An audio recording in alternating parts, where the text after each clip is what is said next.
I pushed up to the community tab yesterday a quick poll.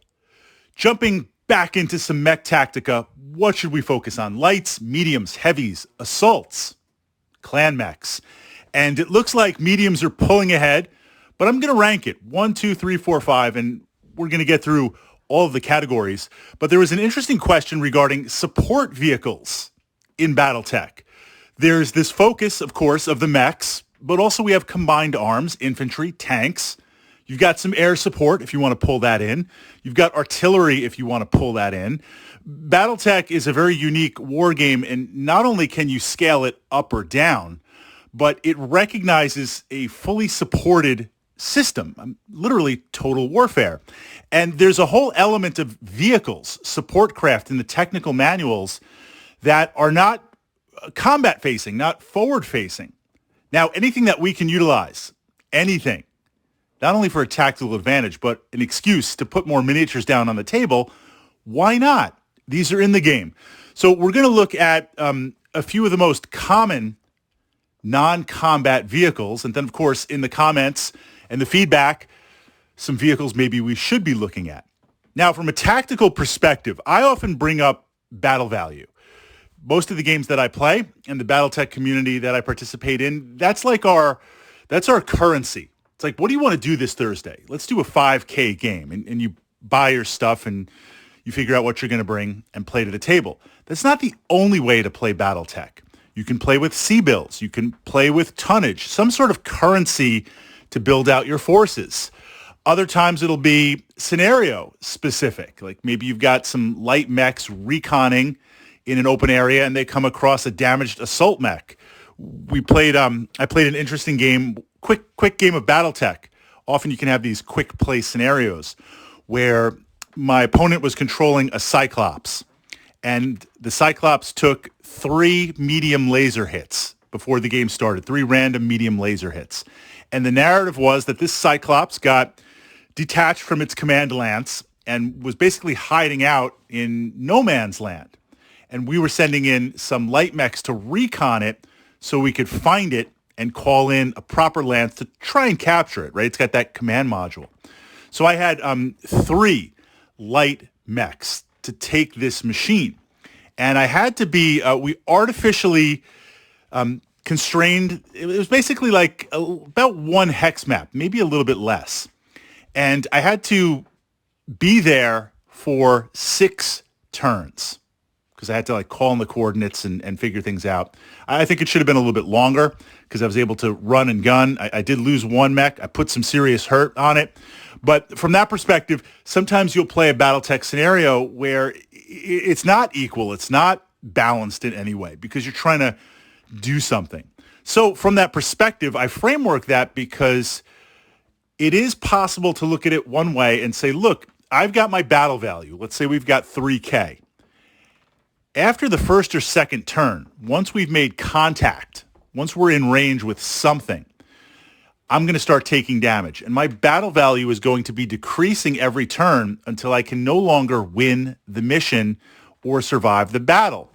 It's calculated. Medium laser has a battle value. If I get hit on my right torso and it goes internal and the medium laser gets destroyed, the armor, everything is reducing the battle value of that machine, of that mech. So within that framework, it is possible to say, support vehicles in a regular non-narrative game, they're going to pull away from battle value because you only have a finite currency. You're going to take damage that's going to be reducing. Do you want to spend it on these machines? I say yes. I mean, I played a lot of Battletech. I'm going to continue to play a lot of Battletech. I want to explore all options. But I framework that if you're new to Battletech, understanding battle value, taking numerous support vehicles in this way, how is that going to work out? How is it going to take away? Even if these vehicles are not very expensive outright as their own. Okay, within that framework, let's jump in with some of the more common non-combat support vehicles. The first would be the Mobile HQ. The classic model is awesome. There's a lot of really interesting newer examples of it. Essentially, it's a command and control vehicle with 1 medium laser and light armor. It's able to control everything on the battlefield and communicate it gives you a bonus to initiative every single turn that it's around. That's kind of interesting for the price of admission. We've talked about how important initiative is in Battletech, and I've pushed that up to the channel. One of the ways you can do it is, assuming it's not a house rule, is take some low-value infantry and now burn them if you lose initiative. Having initiative is key. If you're playing a lance versus lance, that's why when you lose a mech, the change in initiative really begins to hurt you. So having that automatic bonus every time, that can be really, really interesting. Smaller games, not so much because we're constrained with battle value. But larger or medium-sized games, that's got some punch. That really, really does. Second to this, coolant trucks. Now, if there had to be a vehicle, I was looking at some of my game notes. I usually take notes of what I've played and how it performs, and I've got little Excel charts and macros and things like that. Coolant trucks. I play a lot of long-range missile units. Longbows, archers, LRM carriers, but they're immune to it. The ability to hose down a truck or hook up trucks and have coolant pumping through to bring down your heat, especially in inner sphere mass PPC mechs, that's big. That's interesting. If it's a defensive mission or it's a mission where you have something like an anchor point, meaning I think this works better with longbows as opposed to, say, warhammers and archers, which are going to be a little more forward-facing and mobile, to be able to push the heat, and I was going to say burn the heat, but I guess cool the heat, that's interesting. Essentially, it's a fire truck that hoses things down with coolant foam and hooks up. Some interesting models. That might have some use, especially if you're in a defensive type scenario. You could counter that and say, just take vehicles that might not be prone to heat from that perspective. But there's another example. The Swiftwind Scout Car. Now, this is an interesting piece of tech. I'm going off memory here.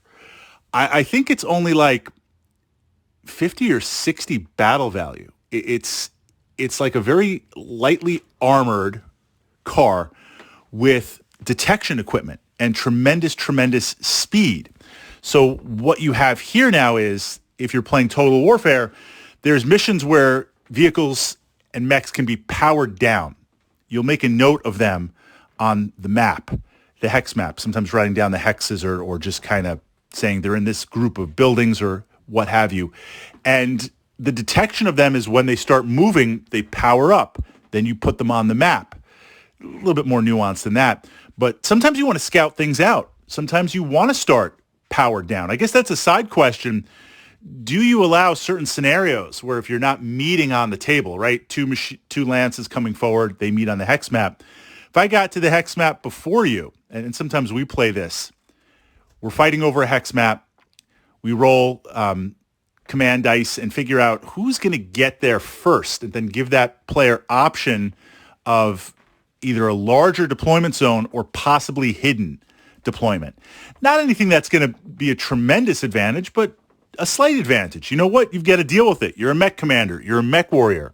So in some games, especially City Fight, City Tech, where there are lots and lots of places to hide, and there's some nasty stuff, some potent stuff you could bring. SRM carriers hanging out. Assault mechs just waiting to mug somebody when they walk down the street. One of my favorite is taking a pair of Banshees, hiding them in a structure or hiding them on the map, powering them down, and waiting for literally a mech to just stroll down the street. Those things power up and just get into range really fast and just start smashing stuff with, savaging stuff with punches and kicks. Sometimes you want to send something out to explore. Well, yeah, you could do that with a light mech, but it's battle value. And when it finds things out and it discovers things, they're powered up, they're detected, they're going to attack you because they've already been revealed. So in some games, you might want a little fast-moving vehicle to figure those things out.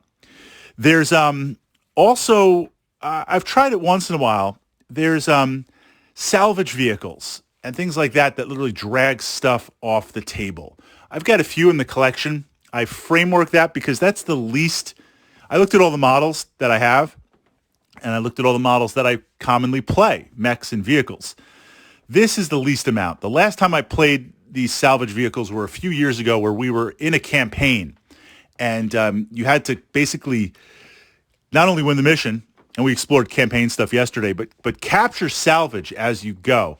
And this was going to be a multi-point branching campaign.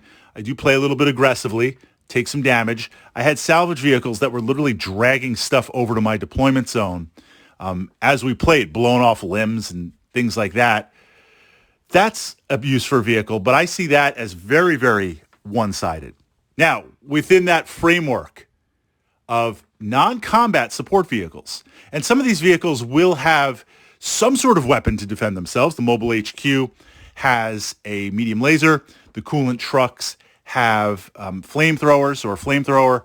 We're putting that aside. They might have defensive weapons. Some of these vehicles don't have any weapons, but their primary role is in support and non-combat. So if you're looking to expand your collection, to my fellow mech commanders and mech warriors, what vehicles would you expand your collection with that meet this criteria of full support?